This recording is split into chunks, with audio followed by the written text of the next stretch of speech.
আল্লাহ তাআলার কাছে যদি একটা দোয়া করে সবকিছু চেয়ে নিতে চান, তাহলে সেক্ষেত্রে এই দোয়াটা পড়বেন। হে আমার রব, হে আমাদের পালনকর্তা, আপনি আমাদেরকে, আমাদের পরিবারকে, আমাদের সন্তানকে চক্ষু শীতলকারী সন্তান, চক্ষু শীতলকারী পরিবার বানায় দেন। অর্থাৎ এরকম বানায় দেন যাদেরকে দেখলে আমাদের নয়ন জুড়াবে। নয়ন জুড়াবে কখন? নয়ন জুড়াবে তখন যখন আপনি কারোর দিকে তাকালে আপনার সব দিক থেকে ভালো লাগবে, তখন এটাকে বলা হয় চোখ জুড়ানো।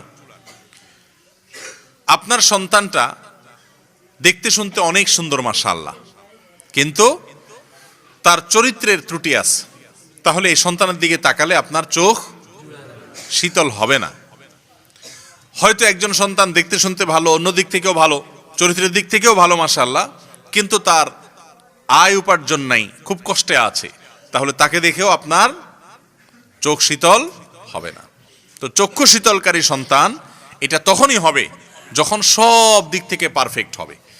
আপনি আপনার সন্তানের জন্য, আপনি আপনার পরিবারের সদস্যদের জন্য আল্লাহ তাআলার কাছে যদি একটা দোয়া করে সব কিছু চেয়ে নিতে চান, সন্তানের রুজি রোজগার, সন্তানের আখলাক চরিত্র, সন্তানের স্বাস্থ্য, সুস্বাস্থ্য, সন্তানের সার্বিক দিক যদি আপনি আল্লাহর কাছে চেয়ে নিতে চান, আপনার স্ত্রী, আপনার পরিবারের সবার জন্য সব কিছু একসাথে চাইতে চান, তাহলে সেক্ষেত্রে এই দোয়াটা পড়বেন। কোরআনের এই ৭৪ নম্বর আয়াতের এই দোয়া, রব্বানা হাব লানা মিন আজওয়াজিনা ওয়া যুররিয়াতিনা কুররাতা আয়ুন ওয়াজআলনা লিল মুত্তাকিনা ইমামা। আর আমাদের সবাইকে, আমাদের গোটা পরিবারকে আপনি মুত্তাকিদের নেতা বানায় দেন। মুত্তাকি না, শুধু মুত্তাকিদের নেতা বানায় দেন। তার মানে সামনে সামনে যেন থাকতে পারি, আমার এই এলাকাতে যত ভালো কাজ হবে সব কাজে সবার আগে আমি থাকবো। এটা হলো ভালো কাজের নেতৃত্ব। আল্লাহর ঘরে দানের ব্যাপার আসছে, সাধ্য অনুযায়ী আমি সবার আগে শরীক হব। ভালো একটা কাজ করার সুযোগ আসছে, সবার আগে আমি করব। অর্থাৎ ভালো কাজ যারা করবে তাদের নেতৃত্ব দেওয়া, তাদের সামনে সামনে থাকা, অগ্রসর হওয়া, এরকম মানুষ হওয়ার তৌফিক আল্লাহ তাআলার কাছে চেয়ে নেওয়া।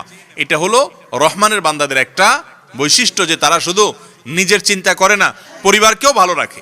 আমাদের এই সমাজে অনেক মানুষ দেখবেন, অনেক মুরব্বীরা আছে দেখবেন, অনেক বাপেরা আছে দেখবেন, নিজে নামাজ কালাম পড়ে মাশাআল্লাহ আল্লাহ বিল্লাহ করার চেষ্টা করে, কিন্তু ছেলে মেয়েকে দিন শেখানো, দিনদার করার ন্যূনতম গুরুত্ব তারা বুঝে না।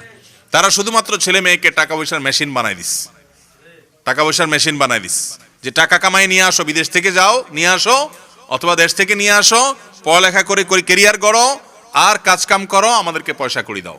তুমি মানুষের মতো মানুষ হও, আল্লাহর গোলামি করতে শিখো। এই শিক্ষাটা বেশিরভাগ মা বাবারা আজকাল দেয় না। নিজে নামাজ কালাম পড়ে, ফজর নামাজ পড়তে আসার সময় ছেলে বালেগ প্রাপ্তবয়স্ক, তার উপরে নামাজ ফরজ, কিন্তু অনেক বাপ আছে যে কম্বল টানি দিয়ে তার গায়ে তার শোয়ায় রেখে আসে। তাহলে আপনি নিজে জাহান্নাম থেকে বাঁচার জন্য আসলেন, অথচ সন্তানের ভালো আপনি চাইলেন না।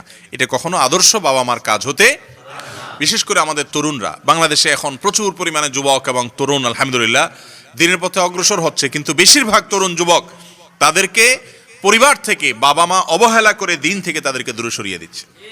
বাবা মা যদি নিজে দিনদারি চর্চা করেন এবং সন্তানদের দিনদারি চর্চার উপরে উৎসাহ না দেন, কিয়ামতের ময়দানে আল্লাহ রাব্বুল আলামিনের কাছে এর জন্য জবাবদিহি করা লাগবে। আল্লাহ তাআলা কোরআনে বিভিন্ন জায়গায় বলেছেন, ওয়া আমুর আহলাকা বিস-সালাহ, এক জায়গায় বলেছেন ওয়া আমুর আহলাকা বিস-সালাহ, তুমি তোমার পরিবারের লোকদেরকে নামাজের অর্ডার করো, নির্দেশ করো, ওয়াস্তাবির আলাইহা, এবং এটার উপরে অটল থাকো। অনেক বাবা মা আছেন আবার শুধু মুখে নির্দেশই করে, সন্তানরাও শুনে না, শুধু নির্দেশ করলেই হবে না, তাদেরকে মসজিদে আসার অভ্যাস, আনার অভ্যাস গড়ে তুলতে হবে, তাদেরকে আল্লাহমুখী করে তুলতে হবে, নিজের আচরণ দিয়ে, নিজের আখলাক দিয়ে, নিজের ব্যবহার দিয়ে, নিজের আমল দিয়ে। কারণ সন্তানরা সাধারণত মা বাবাকে যা দেখে বেশিরভাগ ক্ষেত্রে সেটাকে অনুসরণ করে। অনেক মা বাবা আছেন যে সন্তানকে দিনের পথে আনতে গিয়ে মুখ খারাপ করেন, হ্যাঁ, ঝগড়াঝাটি করেন, বাজে মন্তব্য করেন। এটাও কোনো সঠিক পদ্ধতি হতে পারে না। রহমানের বান্দা হওয়ার জন্য নিজে শুধুমাত্র জাহান্নাম থেকে বাঁচার চেষ্টা করলে হবে না, বরং কু আনফুসাকুম ওয়া আহলিকুম, তোমরা নিজেদেরকে এবং নিজেদের গোটা পরিবারকে জাহান্নামের আগুন থেকে বাঁচাও। অতএব জাহান্নাম থেকে বাঁচানোর চেষ্টা করতে হবে সপরিবারে, একা নয়, আপনার স্ত্রী, আপনার সন্তান, সবাইকে নিয়ে। কারণ দিন বা ইসলামের উপরে চলতে গেলে পরিবেশ দরকার হয় ভাই। একা একা কখনো দিনের উপরে চলা সহজ হয় না। বিশেষ করে আপনার পরিবারের অন্যান্য কেউ দিনের উপর চলে না, আপনি একা চলতে চাইবেন, দেখবেন আপনার জন্য এটা কঠিন হয়ে গেছে। ওয়াল্লাযীনা ইয়াকুলুনা রাব্বানা হাব লানা মিন আজওয়াজিনা ওয়া যুররিয়্যাতিনা কুররাতা আয়ুন ওয়াজআলনা লিল মুত্তাকিনা ইমামা। যারা বলে, হে আমার রব, হে আমাদের পালনকর্তা, আপনি আমাদেরকে, আমাদের পরিবারকে, আমাদের সন্তানকে চক্ষু শীতলকারী সন্তান, চক্ষু শীতলকারী পরিবার বানায় দেন, অর্থাৎ এরকম বানায় দেন যাদেরকে দেখলে আমাদের নয়ন জুড়াবে। মুসলিম নারীদেরকে হিজাব পরে সকল ক্ষেত্রে কর্মের স্বাধীনতা দেওয়া হয়েছে, তবুও কিছু নারী ভোটের সময় পোস্টারে তাদের ছবি দেন নাই, হিজাবওয়ালা ছবি দেন নাই। এটা কি ইসলামের নিষেধ নাকি নারী নির্বাচনী কৌশল? সঠিক পদ্ধতি একটু জানাবেন। দেখুন, প্রথম কথা হলো যে নারীরা হিজাব পরে সকল ক্ষেত্রে কাজ করবে, এই নির্দেশ ইসলাম কোথায় দিছে আপনাকে? আল্লাহ তাআলা তো কোরআনে বলেছেন ওয়াকারনা ফি বুয়ুতিকুন্না। ওয়াকারনা ফি বুয়ুতিকুন্নার মানে কি? তোমরা তোমাদের বাসা বাড়িতে অবস্থান করো। নারীরা বাসা বাড়িতে, এখন দুনিয়ার আধুনিকতার জোয়ারে আপনি আল্লাহর আয়াতরে যদি বাঁকায় দেন, বিকৃত করে দেন, তাহলে আল্লাহর কাছে তো জবাবদিহি করা লাগবে এটার জন্য। নারীদের কর্মস্থল কোথায়? বাসা বাড়ি। এর মানে এই না যে তারা কখনো বাইরে কাজ করতে পারবে না, হারাম। যদি প্রয়োজন হয় অবশ্যই করবে, করতে পারবে, অনেক ক্ষেত্রে করা উত্তম। যেমন কথার কথা, মেয়েদের সন্তান ডেলিভারির যে বিষয় আছে, সেটা যদি মেয়েরা কাজ না করে তাহলে সেক্ষেত্রে কারা করবে? অবশ্যই মেয়েদের সেখানে আগে যাওয়া উচিত এবং গাইনি ডাক্তার হওয়া উচিত। প্রতিকূল পরিবেশের মধ্যেও যতটুকু সম্ভব নিজেকে সর্বোচ্চ চেষ্টা করে নিজের ঈমান, আমল, পর্দা, পুশিদা, হেফাজতে রেখে হলেও ডাক্তার হতে হবে। একইভাবে মেয়েদের উপকারী যে সমস্ত কাজগুলো, মেয়েদের উপযোগী সার্ভিস দেওয়ার জন্য প্রয়োজন হয়, সেগুলোর জন্য তারা বাইরে যাবে, শিখবে, জ্ঞান অর্জন করবে, সবই ঠিক আছে। আর ব্যবসা বাণিজ্য সেটাও তারা করতে পারে, কিন্তু ওই যে আম্মা জান খাদিজা রাদিয়াল্লাহু তাআলা আনহা ব্যবসা করেছেন না, করেন নাই? কিন্তু সেই ব্যবসার সিস্টেম কি ছিল? তার জন্য আল্লাহর যে বিধান ছিল সেটা রক্ষা করে নিজের জায়গা থেকে ব্যবসা পরিচালনা করেছেন।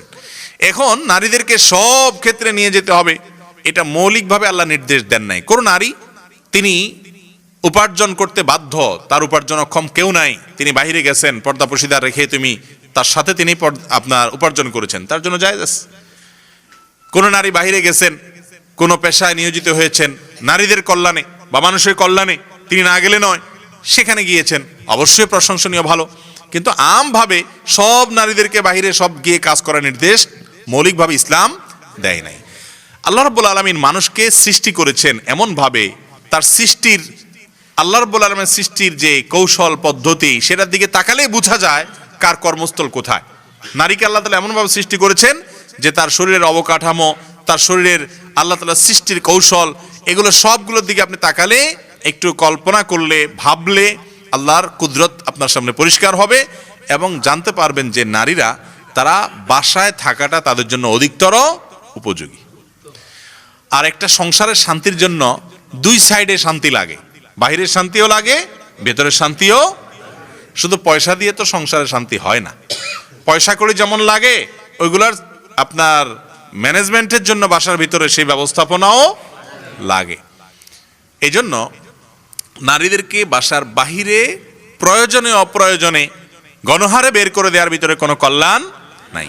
আর দ্বিতীয়ত হলো, আল্লাহ তাআলা নারীকে তার সৌন্দর্য এটা ঢেকে রাখতে বলেছেন, ওয়ালা ইউবদিনা যিনাতাহুন্না। নারীরা তাদের সৌন্দর্য কি করবে না? প্রকাশ করে বেড়াবে না। তো পোস্টারে কেন একজন নারী তার ছবি দিবে?